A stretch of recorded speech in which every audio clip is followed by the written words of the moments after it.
Salut à toi cher humain et bienvenue sur Gaming News Planet. Aujourd'hui, 3 news. Devolver Digital annonce le City Builder inversé, Terranil. Rainbow Six Quarantine, le jeu se nomme désormais Extraction et se dote d'un nouveau teaser avant le 3. Et enfin, le retour de Final Fantasy 3 et 4 pour bientôt.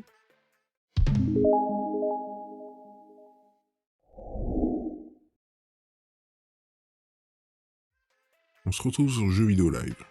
Terranil est le nouveau jeu annoncé par les créateurs de Broforce, Free Lives, un city builder inversé où vous devrez rétablir l'écosystème terrestre. Alors que le 3 n'a pas encore commencé, Devolver Digital vient d'annoncer un nouveau jeu, Terranil, développé par le studio Free Lives. Le concept de ce jeu gestion est assez original car il s'agit d'un city builder inversé, comme l'explique l'éditeur. Le but sera donc de reconstruire l'écosystème terrestre après que celui-ci ait été ravagé par l'humanité. Le monde n'est donc plus qu'une terre dévastée, à laquelle vous devrez redonner vie en commençant par purifier le sol avec de l'eau. La suite du programme est très écologique, puisqu'il faudra faire grandir de la végétation et veiller à sa bonne santé. Réintroduire de la vie animale, restaurer la biodiversité, réguler le climat, recycler les ruines de l'ancien temps, tout un programme. De plus, la carte du jeu sera générée procéduralement, faisant de chaque partie une expérience différente. Pas de date de sortie pour le moment, mais le jeu sera disponible sur PC via Steam. On se retrouve sur jeuxvideo.com. Le changement de nom du prochain Rainbow Six Quarantine était un secret de Polichinelle, depuis le démenti d'Ubisoft concernant le possible titre Rainbow Six Parasite. En marge de l'E3, l'éditeur a pris les devants pour officialiser le nom du jeu qui sera présenté dans le cadre de la conférence Ubisoft Forward de l'E3 2021. Bien qu'il semble question de Parasite dans le prochain jeu Rainbow Six d'Ubisoft, il n'en portera pas le nom. Les équipes de la filiale de Toronto ont jeté leur dévolu sous un tout autre patronyme lui aussi fortement lié au nouvel opus. Dans ce qu'il est désormais coutume d'appeler Rainbow Six Extraction, les joueurs auront fort à faire pour contrer une menace extraterrestre en constante évolution. Lors de leur expérience sur Rainbow Six Siege, les développeurs se sont appuyés sur des bases solides pour donner naissance à un jeu de tir tactique en coopération dans l'ère du temps. Il est d'ores et déjà prévu que le jeu se dévoile bien plus en détail lors de l'Ubisoft Forward à venir. Toutefois, le jeu laisse présager un aspect coopératif plus important que jamais pour contrer la menace ennemie. En effet, les agents devront améliorer leurs connaissances au sujet du parasite pour découvrir à la fois la meilleure manière de s'en défaire mais aussi de s'en protéger.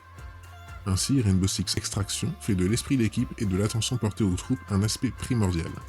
Le destin de l'équipe est donc entre les mains des joueurs qui devront décider lors de leur mission, de leur incursion ou de leur extraction, comme l'arbore fièrement le titre désormais. Pour plus de détails, on vous conseille d'être présent lors de la conférence Ubisoft Forward qui aura lieu dans le cadre de l'E3 2021 le samedi 12 juin à 21h. Et enfin, de nouveau sur Jeux Vidéo Live. Les versions iOS de Final Fantasy 3 et 4 changent de nom pour s'appeler 3D Remake. À l'approche de l'E3, ce changement présage peut-être des surprises. Ce matin, un internaute a fait une bien étrange découverte en regardant sa liste de jeux sur son iPhone. En effet, il a pu constater que les icônes des jeux Final Fantasy 3 et 4 avaient changé, et intègrent maintenant la mention 3D Remake.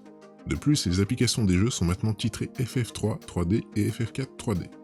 Les versions mobiles de ces opus Final Fantasy proviennent directement des versions DS. À l'approche de l'E3 2021 et de la conférence de Square Enix le 13 juin, on peut émettre quelques hypothèses. L'éditeur japonais s'apprêterait-il à annoncer des nouvelles versions 2D de ces deux opus ? Dans les faits, Final Fantasy IV dispose déjà d'une version 2D améliorée, à travers Final Fantasy IV The Complete Collection disponible sur PSP. Concernant Final Fantasy III, il n'a jamais eu le droit à ce traitement. L'annonce récente de Dragon Quest III HD 2D Remake peut laisser les fans de Final Fantasy rêveurs concernant le même type de refonte pour leur licence fétiche. Évidemment, tout ceci est à prendre avec des pincettes, mais on espère tout de même être surpris par les annonces de Square Enix lors de l'E3. Et voilà, c'est la fin de cette vidéo, j'espère qu'elle vous aura plu. Si c'est le cas, n'oublie pas de mettre un like, de t'abonner, d'activer la petite cloche et de me suivre sur Twitter. Et moi je te dis à la prochaine, cher humain.